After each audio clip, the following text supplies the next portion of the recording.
Abonnez-vous à notre chaîne en cliquant sur le bouton dans le coin inférieur droit. Cette marche du 23 juillet 2020 s'articule autour de trois axes essentiellement. D'abord, c'est un appel pathétique que le Front commun pour le Congo lance pour le respect de la Constitution et des institutions de la République. Il s'agit particulièrement de soutenir et encourager le Premier ministre dans ce qu'il a annoncé comme étant son intention de rencontrer Monsieur le Président de la République pour tirer au clair la controverse créée autour du contre-saint apposé sur certains actes de nomination à de hautes charges de l'État par un membre de son gouvernement qui assurait son intérim. En deuxième lieu, il s'agit de la promotion et de la défense de l'unité et de la cohésion nationale. Vous savez que ces deux valeurs sont actuellement menacées sérieusement par des discours de haine et d'antagonisme intercommunautaire et par des pulsions centrifuges que l'on observe ici et là à travers la République. Enfin, il s'agit de l'expression de la solidarité du Front commun pour le Congo avec le peuple congolais qui souffre. Ce peuple congolais qui est empêtré aujourd'hui dans d'énormes difficultés, entre autres dues aux retombées de la pandémie de la Covid-19, de l'inflation galopante qui a un impact insupportable sur le coût de la vie et l'insécurité ainsi que la guerre à l'est de notre pays. Cette marche qui va regrouper tous les sociétaires, partis politiques, associations, regroupements politiques membres du Front commun pour le Congo partira du croisement des avenues de l'université avenue Sendoué et boulevard Lumumba à côté de la station de pétrole Sonaïdroc et se dirigera vers le Palais du Peuple où un message sera remis aux responsables de nos deux chambres législatives à partir de 8 heures. La réponse de ces pays est parvenue depuis ce matin aux avocats canadiens qui avaient demandé des enquêtes contre l'ancien régime, le régime de M. Kabila et Kabila lui-même. Là, ce pays a réagi. La réaction du professeur Tony Mwaba à la conférence politique des chefs des partis constituant le FCC et aussi les dossiers Massaro constitueront donc l'ossature de notre émission d'aujourd'hui. Ezali Wabino Pierre Mulumba, Bandeko, Ndenge na uti Web Sabino. Toujours bandana nous na réaction, il y a le professeur Tony Mwaba par rapport à la conférence des présidents des partis politiques constituant le FCC. Bolanda, professeur Tony Mwaba et Bongo Sima Toko Solo Lamouké. Non, mais moi, je ne comprends rien. Je viens de suivre la conférence des présidents des partis politiques du FCC. Désapprouver les dernières nominations intervenues dans la magistrature, sinon dans les secteurs de la justice et aussi dans l'armée. Mes amis, je ne pense pas que cette conférence des présidents des partis politiques du FCC est un organe qui a été chargé pour la liquidation des institutions de notre pays. Les domaines de la justice et de la défense, ce sont des domaines régaliens, sont des domaines de la souveraineté. Je ne peux pas imaginer que les FCC et les CACH, c'est-à-dire les FCC, l'UDPS, l'INC, se mettent autour d'une table pour commencer à partager les magistrats de la République, pour partager les juridictions de la République et partager les parquets de la République ainsi que les officiers généraux et supérieurs, pour qu'on retrouve un jour des magistrats CACH, des magistrats UDPS, des magistrats INC, des juridictions pro-FCC, pro-CACH ou bien des parquets pro-INC, pro-IDPS, pro-FCC. C'est ça la balkanisation institutionnelle. La balkanisation territoriale se sert de ce support, effectivement, pour diviser et séparer et porter atteinte à l'intégrité de notre territoire. Ça ne peut pas se passer.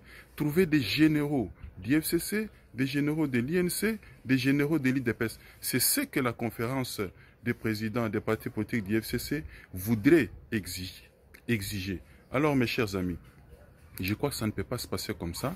Ce sont des domaines régaliens et le chef de l'État intervient sans accord préalable de qui que ce soit, sans aucun partage. Le Premier ministre, quand vous lisez l'article 90, alinéa 2 de la Constitution, en l'absence du Premier ministre, son intérim est assuré par les ministres les plus précédents. Donc, en vertu du principe de la continuité des services publics, en vertu du principe de la continuité de l'État, les hommes passent et les institutions restent. Si le Premier ministre n'est pas là, le ministre le plus précédent est là pour assumer, et c'est la Constitution. Et tout ce qui est en train de se passer là, tout ce qui a été déclaré là, est hors la loi et porte atteinte, n'est-ce pas, à l'intégrité de nos institutions. Depuis un moment, le Premier ministre a eu l'habitude de communiquer avec nous par le canal de son porte-parole. Est-ce que la Constitution prévoit que le Premier ministre s'exprime par le canal de son porte-parole? Il doit apprendre à s'assumer. Sinon, je pense qu'il est temps qu'il puisse démissionner. Donc, ndenge tu as intitulé Bandeko, le chien aboie, la caravane passe. On ne peut pas comprendre que dans notre pays, un groupement politique puisse se réunir et discuter des ordonnances concernant les différentes nominations dans l'armée et dans la magistrature de notre pays. Nominations constituant, provenant donc, je voulais dire, du pouvoir régalien du président de la République. Comme si, pour procéder à ces nominations, le président de la République, qui est au-dessus des partis politiques, devrait consulter CACH ou devrait consulter le FCC. Bandeko, cette indignation est d'autant plus totale que nous nous serons apaisés que ce qui Bandeko n'a sur la FCC Oyo, Bazali traduit en justice pour haute trahison.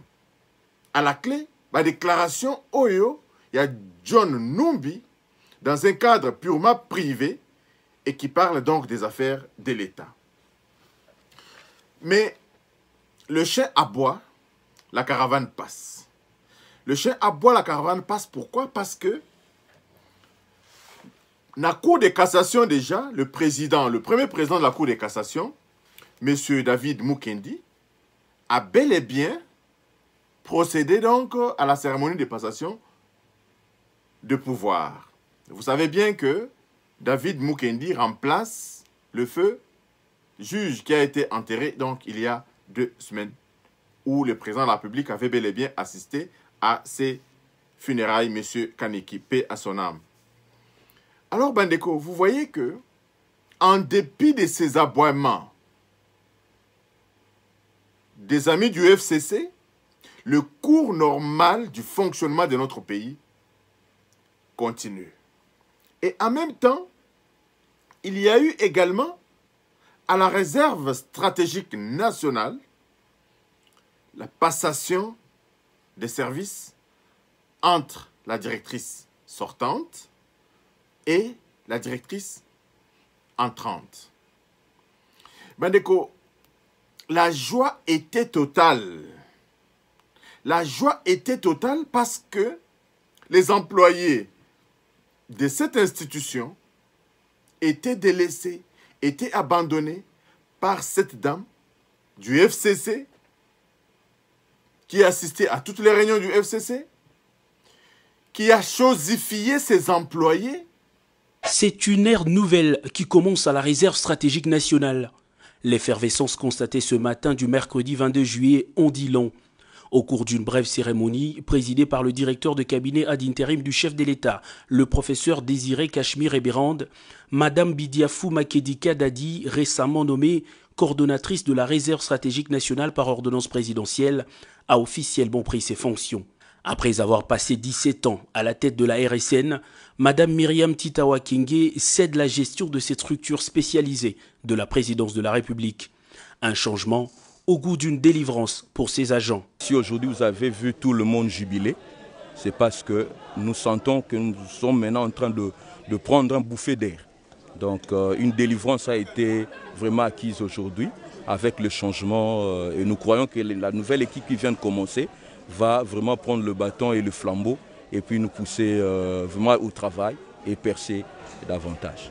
Grand merci au chef de l'État, grand merci parce que le bon Dieu lui a eu à toucher son cœur. Suite à nos prières, nous avons eu à chercher. Il y a toujours un canal de bénédiction. Donc lui, il a été comme un canal de bénédiction. Nous avons beau souffrir. Nous sommes les rejetés de la présidence. La réserve stratégique nationale est donc ce service créé avec pour mission de constituer de réserves de produits stratégiques par la production et ou l'achat en vue de permettre à l'État de faire face à des situations de crise, des pénuries, de calamités naturelles et de catastrophes. Madame Bidia Foudadi et ses 3 adjoints ont désormais la lourde charge d'assurer et de promouvoir la production agro-pastorale et industrielle de produits de première nécessité et distribuer en gros et réguler le stock de ce produit en fonction des besoins de la nation. De cette réserve stratégique nationale, Bandekome, il n'y a que dans notre pays où une telle institution peut ne pas travailler, peut ne pas produire ce pourquoi cette institution avait été mise en place. Bandeko, vous vous imaginez que cette institution a pour mission de veiller à la production et aux achats, donc constituer des réserves nationales stratégiques sur le plan agricole essentiellement. Et c'est cet organisme qui veille, par exemple, à l'achat des semences améliorées pour notre agriculture. C'est cet organisme qui devrait s'occuper de veiller à la production, à la quantité de nourriture dans les différentes provinces de notre pays et veiller à la redistribution de la production sur le plan national. Mais vous vous imaginez que cette entreprise ici, et plutôt ce service rattaché à la présidence, ne fonctionnait pas. Nzala Izali Nakati Mboka, parce que ces gens bouffaient l'argent inutilement. Le problème dans notre pays, Ezali Mingi, les gens ne travaillent pas.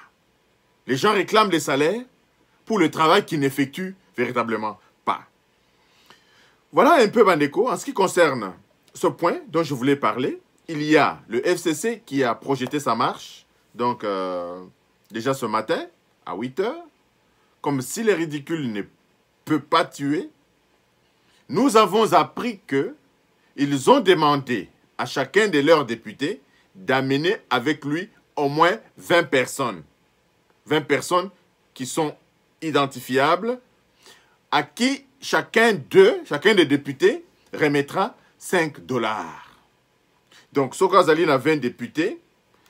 Donc, à Fouti Bango 5 $. Et Zali, comme si chaque député dépensera la somme de 1 000 $ en donnant à chacun des députés, plutôt la somme de 100 $ en donnant à chacun. Non, ce n'est pas 100 $. Ah oui, c'est 100 $.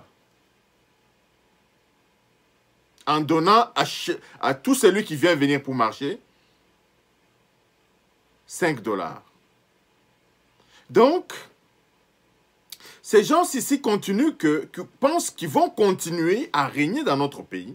Et les motifs pour lesquels ils sont en train de marcher sont d'autant plus obscurs qu'on ne peut pas comprendre qu'un parti politique, un groupement politique, qui a la majorité au Parlement, qui a 65% des membres au niveau du gouvernement, puisse marcher parce que le train de vie de la population, Bandeko ezali pasi mingi. Bolanda Lambert Mende, suivi de ces hommes ridicules ici de Ngoïka Sanji, qui racontent leur vie et qui invitent les gens à aller marcher pour soutenir les institutions. Cette marche du 23 juillet 2020 s'articule autour de 3 axes essentiellement. D'abord, c'est un appel pathétique que le Front commun pour le Congo lance pour le respect de la Constitution et des institutions de la République. Il s'agit particulièrement de soutenir et encourager le Premier ministre dans ce qu'il a annoncé comme étant son intention de rencontrer Monsieur le Président de la République pour tirer au clair la controverse créée autour du contre-saint apposé sur certains actes de nomination à de hautes charges de l'État par un membre de son gouvernement qui assurait son intérim. En deuxième lieu, il s'agit de la promotion et de la défense de l'unité et de la cohésion nationale.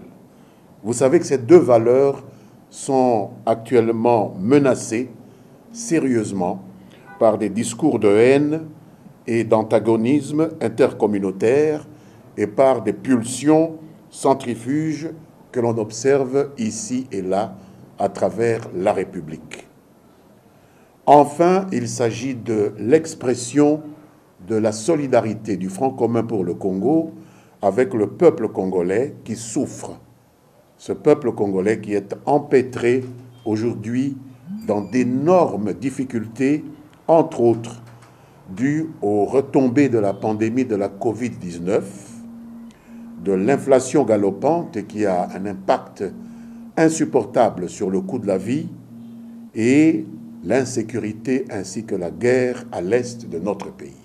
Cette marche qui va regrouper tous les sociétaires, partis politiques, associations, regroupements politiques membres du Front commun pour le Congo partira du croisement des avenues de l'université, avenue Sendoué et boulevard Lumumba, à côté de la station de pétrole Sonaïdroc, et se dirigera vers le Palais du Peuple, où un message sera remis aux responsables de nos 2 chambres législatives, à partir de 8 heures.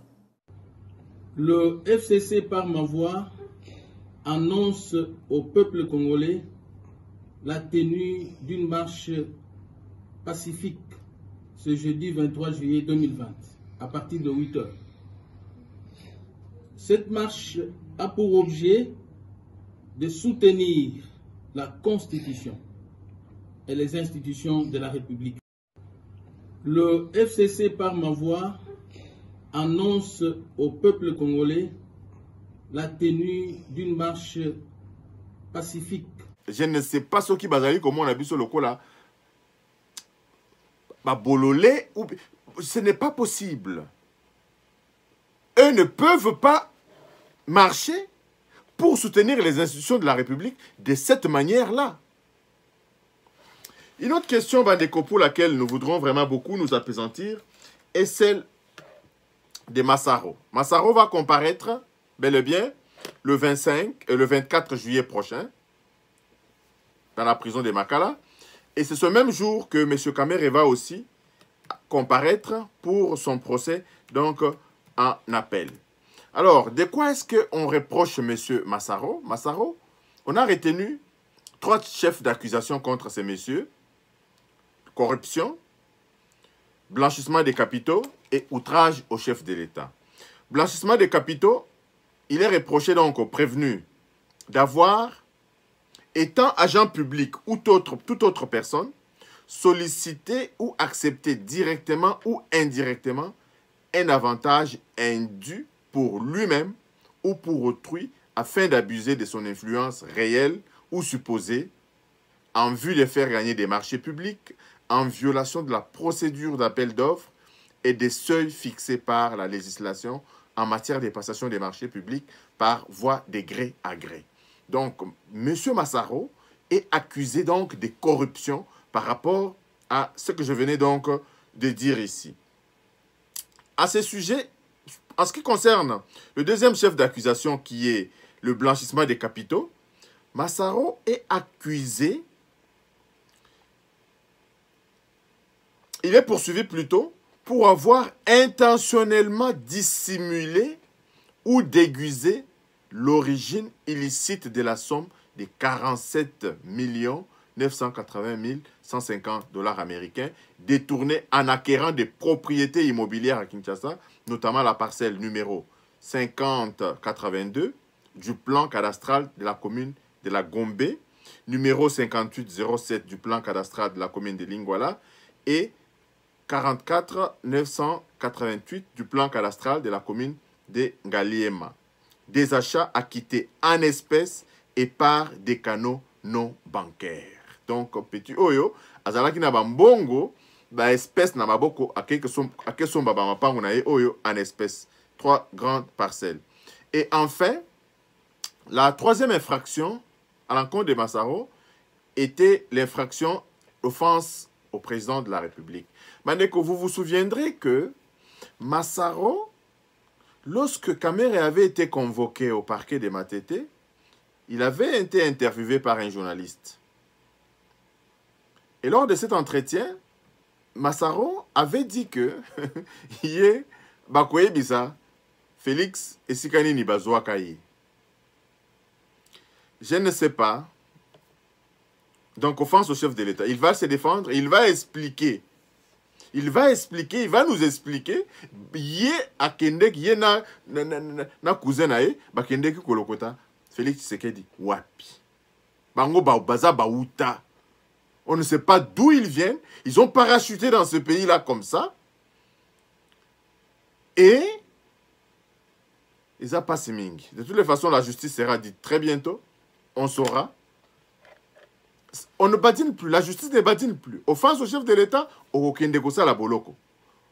La liberté des paroles ne veut pas dire le libertinage. Donc Massaro ira bel et bien faire donc la prison. Bandeko, pour terminer donc notre émission d'aujourd'hui, nous nous sommes posé la question. Est-ce que la mise en place, en ce qui concerne ce que nous avions dit dans notre émission d'hier, est-ce qu'il est difficile de mettre en place certaines mesures?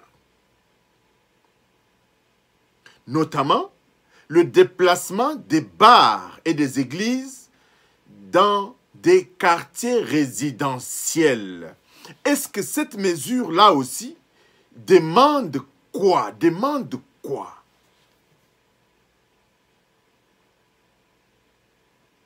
Le président de la République a levé la mesure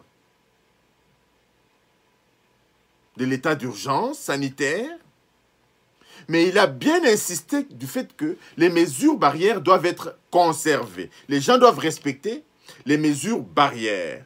Mais nous constatons qu'à Kinshasa, les gens s'entassent encore beaucoup dans des taxibus, dans des taxis, et il y a encore ce phénomène de demi-terrain qui a refait surface,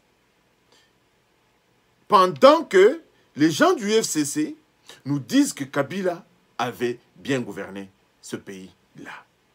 Le problème du transport est totalement entier dans la ville de Kinshasa. Donc se déplacer dans la ville de Kinshasa, c'est un parcours de combattants. J'ai un frère qui séjourne à Kinshasa, mais qui me dit que c'est terrible, c'est tout ce qu'il trouve de me dire. C'est déplacer, vivre à Kinshasa, on se croirait dans la forêt équatoriale.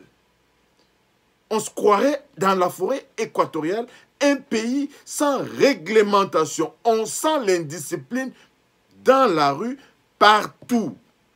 Même dans l'église qu'on pouvait respecter, on sent même l'indiscipline. Quand je vois la Benchole qui, aujourd'hui, critique les décisions d'ouverture des bars avant les églises, comme si on a interdit à Benchole de prier, comme si on a interdit à Benchole de dire à ses fidèles de prier. Prier n'est pas nécessairement d'aller à l'église. Je ne sais pas, cette mesure qui avait été prise, ce n'est pas le président de la République qui a pris la mesure. Le président de la République est conseillé par des comités scientifiques qui lui disent que voilà comment les choses vont se passer. En ce qui concerne les églises, parce que ce sont des mesures sanitaires. Mais je ne vois pas comment Benchole peut passer, dire que le diable est passé dans la tête de ceux qui ont pris cette mesure. Si vraiment lui pense que prier, c'est seulement aller à l'église, prier, c'est seulement ouvrir les églises, Vraiment, je ne sais pas si ce n'est pas le diable qui est passé par lui-même pour tenir ce genre de propos. On est dans un pays où tout le monde a à dire sur les mesures que prend le président de la République. Le président de la République, les mesures qu'il prend sont des mesures éclairées.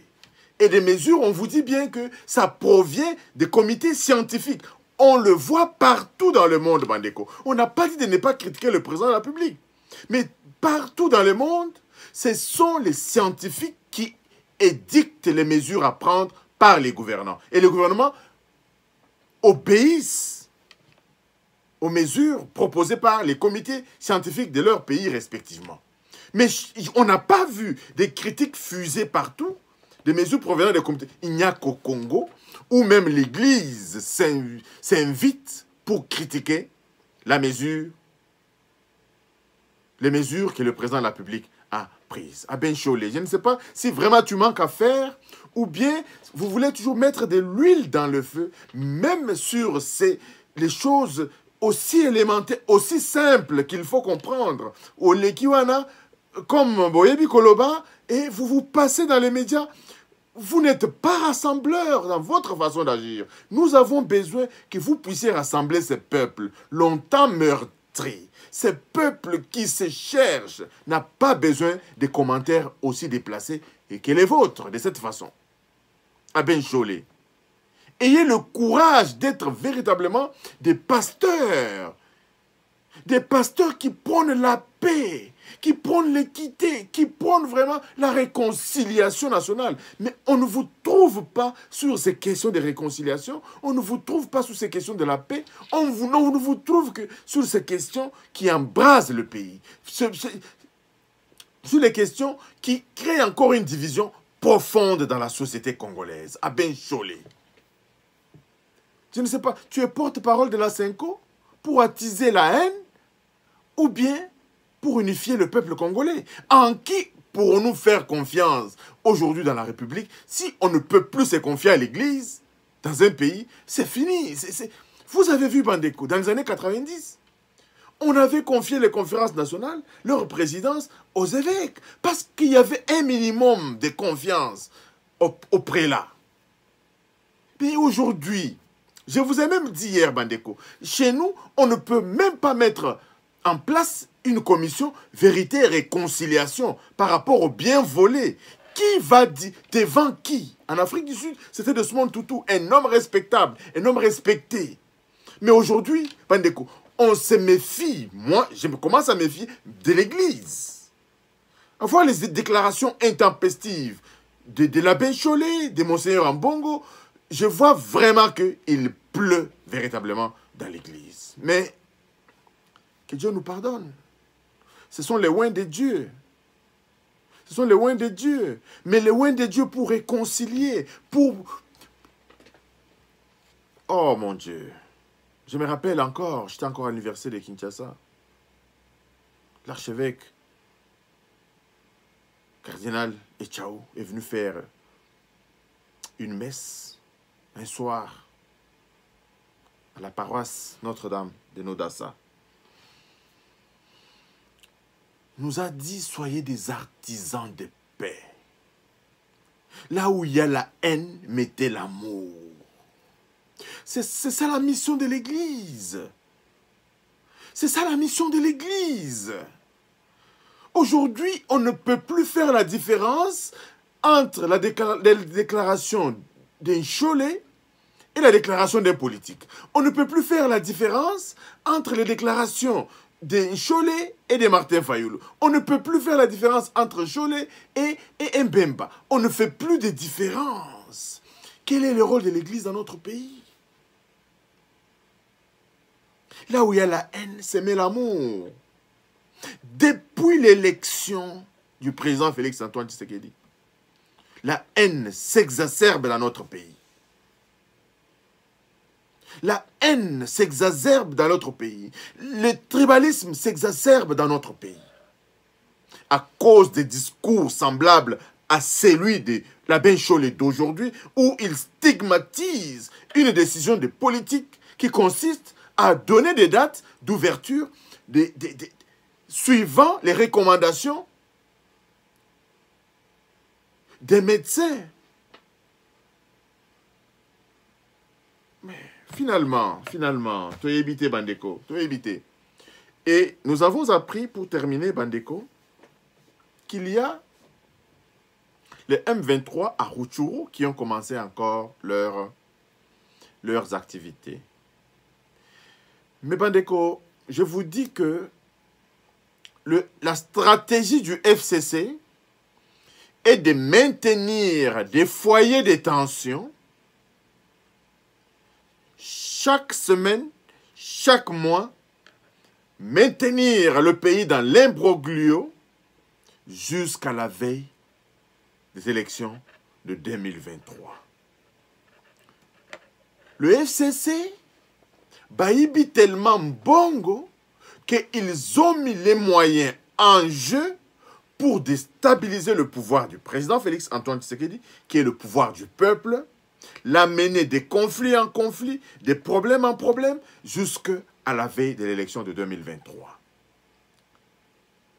Bandeko, nous devons nous mobiliser plus que jamais pour faire échec à ce plan machiavélique. Mobilisés par les prières quotidiennes. Nous devons prier pour notre pays. Nous devons prier pour notre président. Nous devons demander que le Seigneur le garde dans le creux de sa main droite. Parce que, Bandeko, les prédateurs dans notre pays ne sont plus à l'extérieur de notre pays. Ils sont déjà à l'intérieur de notre pays. Ils utilisent tous les moyens dont ils disposent. Ils utilisent la plupart des étrangers qui travaillent à la République démocratique du Congo pour déstabiliser la République démocratique du Congo. Ils utilisent les empoisonnements, ils utilisent nos propres frères, ils connaissent les faiblesses de l'homme congolais et ils créent une diversion et une distraction permanente pour nous distraire, et pendant ce temps, ils sont en train de mener à bien leur plan de déstabilisation. Mais Bandeko, je suis content parce que notre police, notre armée est au travail. Au Katanga, on est allé déjà visiter les maisons. L'armée a fait des descentes. A fait des descentes pour aller fouiller des armes dans certaines maisons déjà. Et l'armée est en train de travailler. Et cette restructuration de l'armée, Bandeko, le président ne l'a pas fait à la va t'asseoir. Il s'est renseigné. Et ce sont des nominations qui proviennent même de l'armée. Ce n'est pas le président de la République qui était assis dans son bureau, il a procédé à des nominations. Le président de la République a fait des réunions, a concerté, a fait des concertations. C'est ainsi qu'il a nommé, il a essayé, mais qui n'est pas congolais pour accéder à tel poste ou tel autre poste. Et c'est pour ça que, Bandeko Nabiso et la FCC, Bazali Kosa la réunion pour contredire les ordonnances du président de la République. Je pense qu'ils sont en train d'engager un bras de fer dans lequel ils seront totalement perdants. Qui vivra, verra Bandeko. Parce que le président de la République est dans la vérité et avec le peuple et avec la loi avec lui. Eux, ils sont dans le mensonge, ils sont dans la tricherie, ils sont dans des magouilles, ils n'ont pas le peuple derrière eux, ils n'ont pas Dieu avec eux. Bandeko, on n'a jamais vu le juste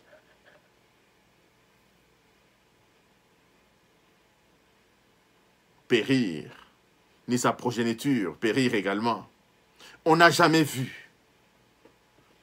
Nous sommes une progéniture de Dieu. Tous ceux qui sont venus dans notre pays pour maintenir ce peuple, na boumbu, na misère, ya modèle à boué. Les Congolais meurent de toutes les façons possibles, chaque jour. Tozo koufana ba maladie, tozo koufana nzala, tozo koufana ba accident. Les Congolais meurent de toutes les façons, de plus, et cela chaque jour. Ça n'inquiète pas. Bandeko Nabiso, j'invite ces journalistes qui seront à Kinshasa demain, bazo la biso ba photo, ba vidéo, ya bato et ba kotambola wana. Nous on va commencer à faire passer ces vidéos en boucle. toyeba bango mokolo mboka wana ekobonga tomona bango te. Le président est en train de se battre pour tout le monde.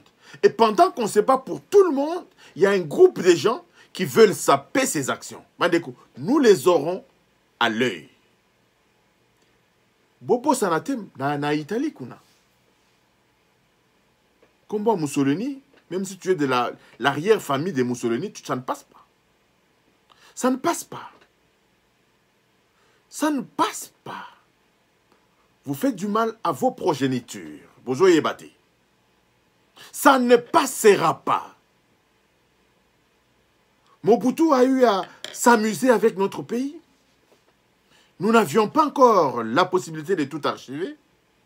Mais aujourd'hui, nous sommes en train d'archiver. Nous sommes en train d'archiver.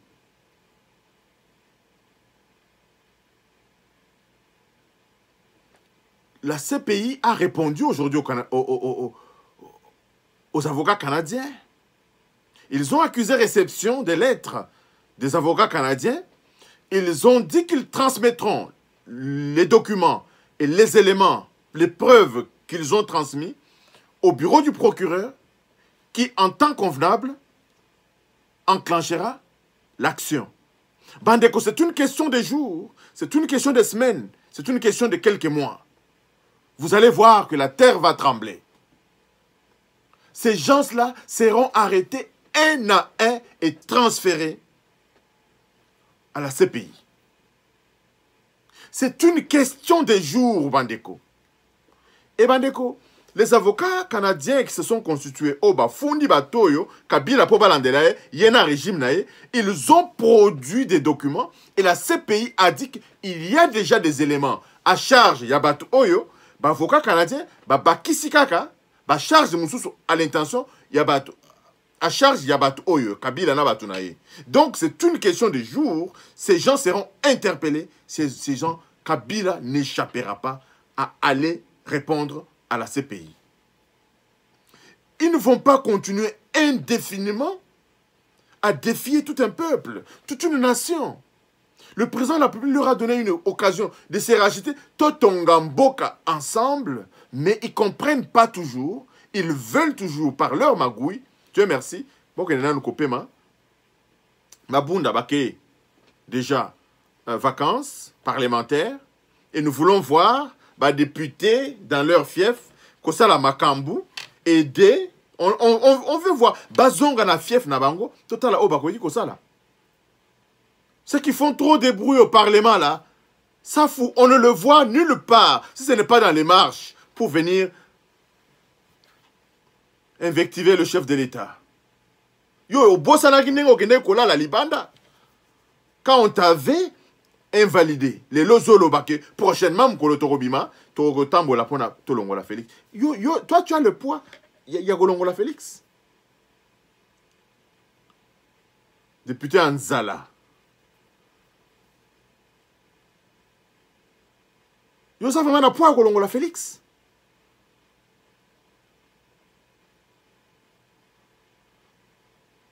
Vous êtes des élus pour travailler pour le peuple.